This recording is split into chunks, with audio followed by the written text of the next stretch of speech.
I'm Gabi Minnes Brandes and I'm 62 years old. I was born and raised in Israel, and that really has shaped who I am. In many ways, growing up with a sense of being surrounded by enemies, and growing up with the idea that you have to do anything and everything to protect your home, and that your life is in danger. When I was in grade 7, we were on sabbatical. I was in Berkeley with my parents and my sister. She's 4 years younger than me. And people say we're really alike, but she's tall, thin, and with straight hair. So we are alike in many ways inside, and we are very, very different in other ways. But yeah. And so it's June, the war starts. And my dad, who was a physician and the head of a hospital, a military hospital in the army, is called back to Israel with another friend who was a high-ranking officer in the intelligence. So both families congregated, so the 2 wives and the 4 girls, we all stayed together as the men left for war, which is the stories that we've heard growing up about Second World War. And so then when you're 18, the first thing you do is you finish school and go to the army. And a year into our army service was the 1973 war, where 30 of my classmates were killed. And that shapes who you are. My parents always said that those who die stay 18. And I thought that's so weird. I mean, what exactly are they talking about? And now that I'm 62, my classmates are 18, those who are dead. So if I conjure their memory, they're the way they were. Because we were in Haifa, our responsibility was twofold: to go to the hospitals and support in any way that we could that was not medical with everybody that was there, and then go to the families of kids that were killed and stay with the parents. Yeah. So when you do that at 19,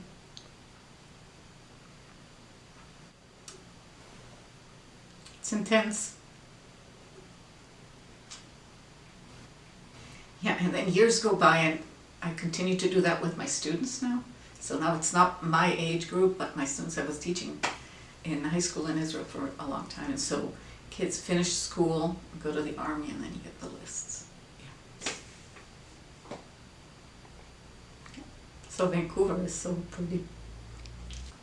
So after the war, we had to figure out if we wanted to continue choosing life or death. And so my choice was to get married, and which was a way of choosing life. We went to the same high school. He was in biology, I was in literature. And in Israel at the time, one of the responsibilities of grade 10, 11, and 12, I think, maybe 11, 12, but I think maybe 10, 11, and 12, is to go to the school early in the morning at 7 and survey the perimeter of the school looking for bombs. And he was responsible for the list of the roster of who does it when.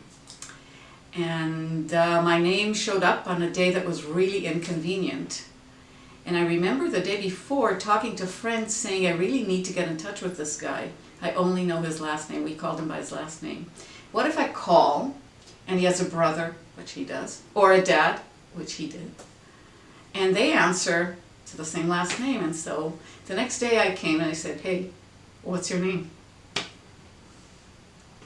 He was involved with another girl. I was involved with another guy.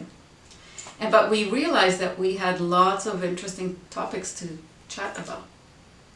And we did lots of after-school activities together, and slowly our paths crossed more and more.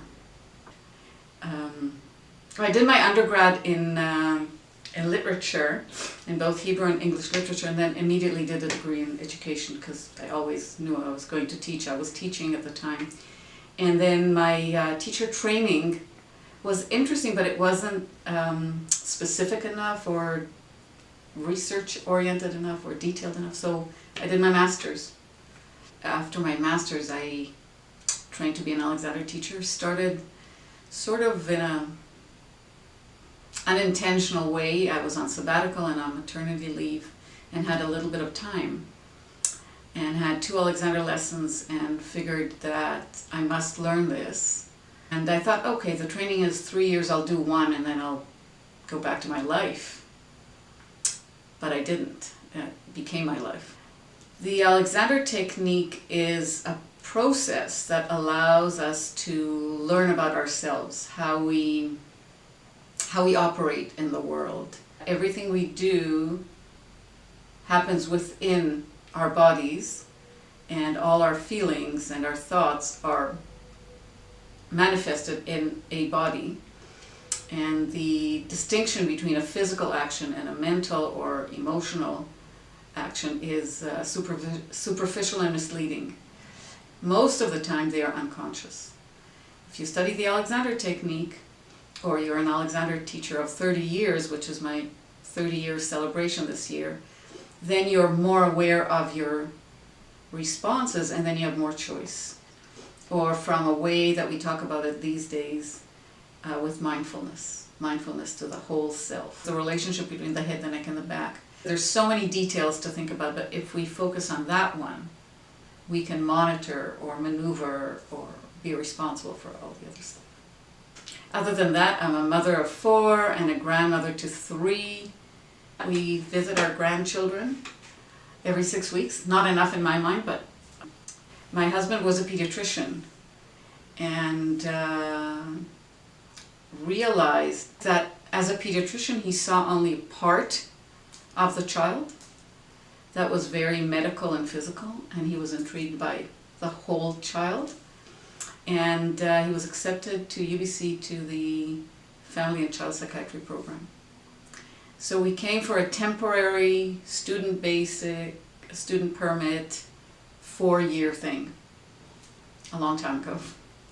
And then I started my PhD and wanted to finish my PhD, and then taught at UBC in the Faculty of Education, raising 4 children without the fear of war and without needing to go to the army and without fear of neighbors, and really thinking about what it means to be raised in such a place that is so heavily influenced by indoctrination. So I love Israel. I go a lot. This is where I feel the most at home. The smells, the foods, the music, the language. But there's so many things that seem to me hard now.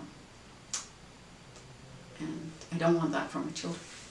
It took a long time for us to move from having a student visa and a work visa. We had to stay in line every year and hope that it would be renewed. I was the first and I think only person ever to receive a work permit to teach Alexander technique. So of course the officers from one year to the other didn't know what it was and why would they approve it. We did that for a really long time, and then for quite a while we were landed immigrants. So all of these created many years of distance. So to this day I read the Israeli newspaper before I read the Globe. I've never ever had an opportunity to just study. So when I did my undergrad I worked full-time. When I did my teacher training I worked full-time. When I did my master's I worked full-time. When I did my PhD I taught at UBC, I taught at the Jewish school, and I had a full Alexander practice by then.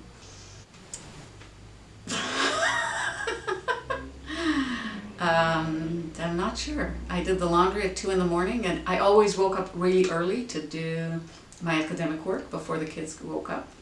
The kids had to go to sleep really early. It was not negotiable, so that I would have a little bit of time. I have friends who said that I did a PhD around the edges of my kids' lives. When my kids went to school, I really wanted them to have an opportunity of being a student and not being burdened with having to work. Some did, some didn't, but basically they didn't need to. 3 years before we had our first child, I was teaching in high school, and I got these anonymous notes in my mailbox. And it took me a couple weeks to realize who it's from, and to realize that that person basically was living on the street. And so within a month, I had a court order and she moved to be with us. So we were 22 and we had a 16-year-old. And she was with us for 4 years. From the point of view of convention, it was absolutely unconventional. It got us into parenthood of teenagers before we had babies. So in a way, how I saw my responsibility was there even before I had children, is what I'm trying to say. One of the things that really bothered me, and actually bothers me to this day, of being here, I grew up as a Jewish majority. So the holidays were my holidays. And so I come to Vancouver and I'm expected to teach on the days that are the most important to me. And I am off on days I couldn't care less about. And then I have to really fight or make a point to say, the Dean of Education had an orientation for faculty on Yom Kippur, on the most sacred day of atonement for Jews. It just seems very insensitive in a place that calls for plurality and multiculturalism. Like, open a calendar and see. Find a day that everybody would feel fine about. I think that the rhetoric of fear is very problematic, wherever it is, and I think that that's so unproductive. Because it doesn't generate tolerance, it doesn't generate understanding, it doesn't generate, from an Alexander perspective, it latches on to unconscious habits and fears and doesn't allow choice, basically. Doesn't allow seeing a bigger picture.